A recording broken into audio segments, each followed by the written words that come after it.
Hello, my name is Matthew Hernandez, and today I'm going to be talking about my second project, which is the driven dam pendulum. So in this project, I want to explore the physics problem for the driven dam pendulum that can be solved numerically with the coding systems of Google Colab, so then I can get an approximate solution and display it using either a graph or a table. So here we have a picture of a pendulum. This is just a simple pendulum. It's not a driven damped one. Driven damped one would look a lot more complex. And so now looking back at some of the history of the pendulum, pendulum has been known has been used by humans for quite a while in history. Its first recorded use was in China during first century AD, and at that time they used it as sort of a seismometer to detect earthquakes. And so how it would work was that during an earthquake, the pendulum would hit a lever, causing a small ball to drop and indicated the direction of the earthquake. And Galileo was also um, another genius mind to use it during 1582. He found that the period of the pendulum swing is independent to the mass of the object at the end, and the amplitude to which the mass was raised, but it is proportional to the square root of the length of the string. And this property of pendulum makes them ideal for use in clocks as timekeepers, and because the oscillations can be constant. And they can just set it to where it goes side to side every second. And using this fact, Newton was also able to prove that the force of gravity acting on an object is proportional to its mass. So, what is a driven dam pendulum? Well, it's basically a classical example of a chaotic system that can be modeled mathematically, and the system is very sensitive to its initial conditions, which means that small differences small differences in the starting values can lead to significantly different outcomes every time.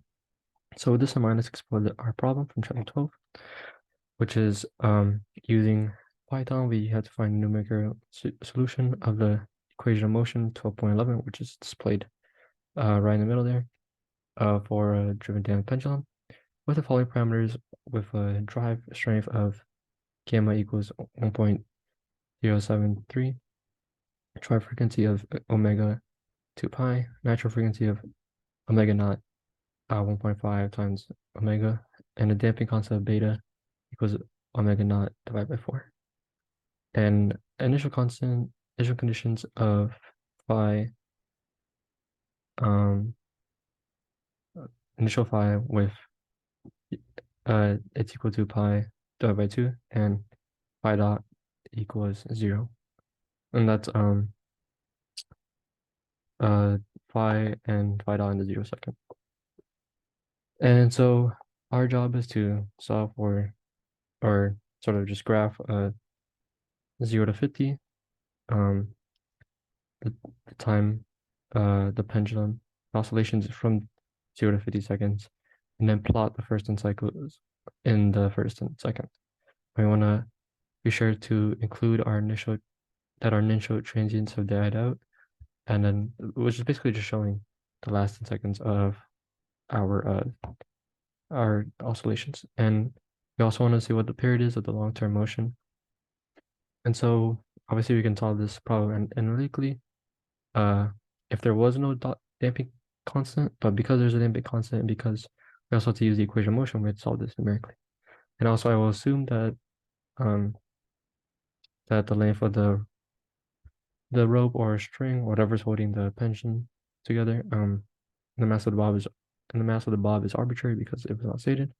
And also I want to add, more to the problem and just try to change the initial conditions in different parts of my code.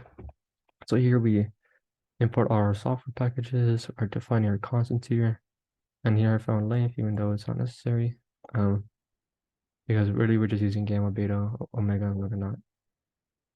And here's our constants for our time. Here's our equation for the driven dam pendulum. As you can see, we're trying to solve for phi double dot. And then so it just returns that.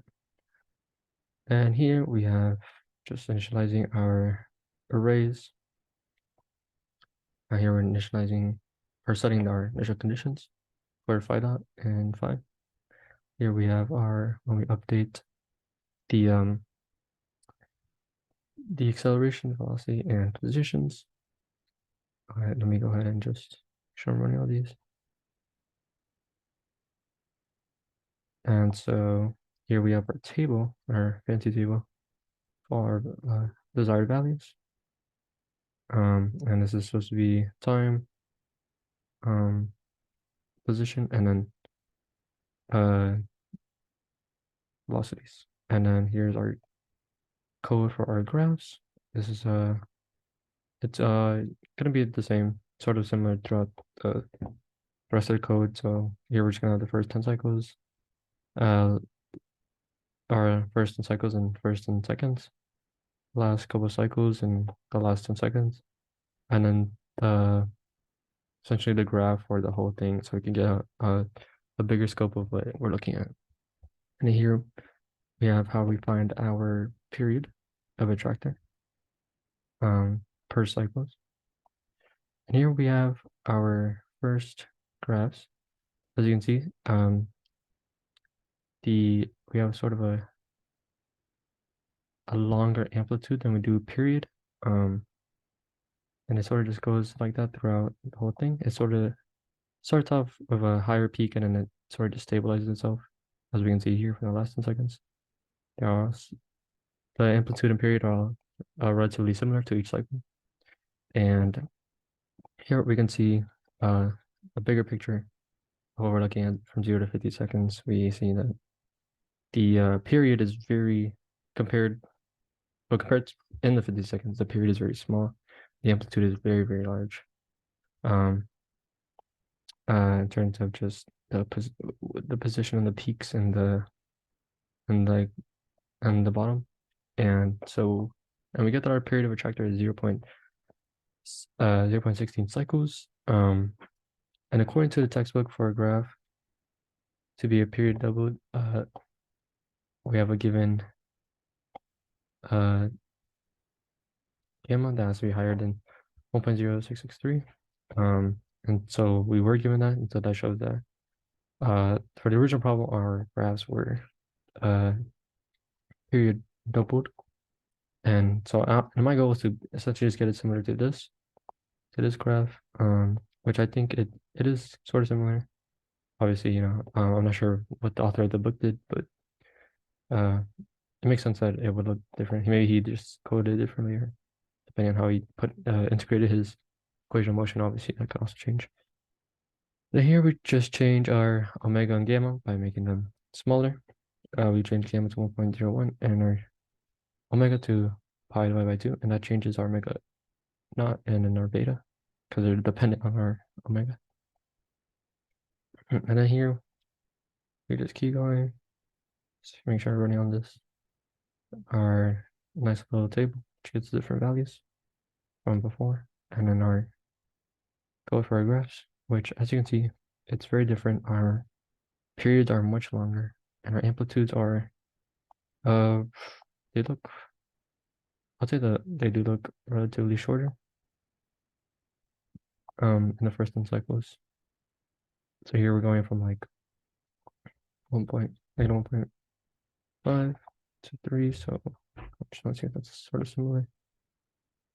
Yeah, I mean, I would say the amplitude is relatively, or yeah, it is relatively like sort of the same, but the period just got much larger. You can see the last 10 seconds, and here we have the graph and the scope of the 0 to 50 seconds. And you can see that the amplitude is sort of similar, but our period changed a lot more. It spread out, made the graph spread out a lot more. And our period, and which makes sense because our period also it grew in terms of the cycles. And now here we want to change our initial variables to get ones from the book to see if we can replicate the results. And here we just change omega to, oh, we don't change it. We just change gamma, but this is our essentially our original omega naught and beta. And our phi our initial fee. Oh, we changed our initial fee because that's what they had it into the book, or had it in the book. And we just go ahead and run on this, right? Getting the data, which is also different values. And you wanna just make sure we're running the code, and like before, the code for the graphs is just all the same. Especially with the period equation. Here we can see that we have a more interesting graph. It sort of just peaks a lot higher than the rest of its shorter than the rest of the oscillations past we have here like 3 past. So once it reaches 3 seconds, it sort of just dips down and then it comes back up and sort of just stabilizes itself.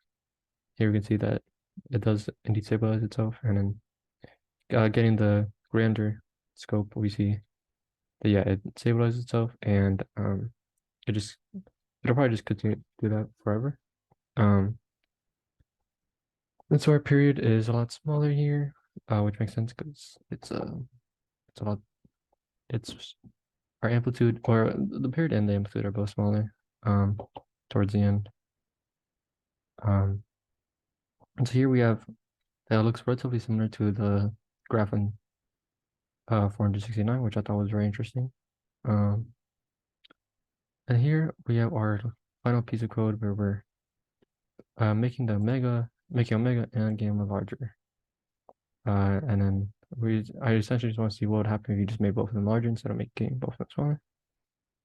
And here we have our nice little data that you could take a look at. Same code for graphs.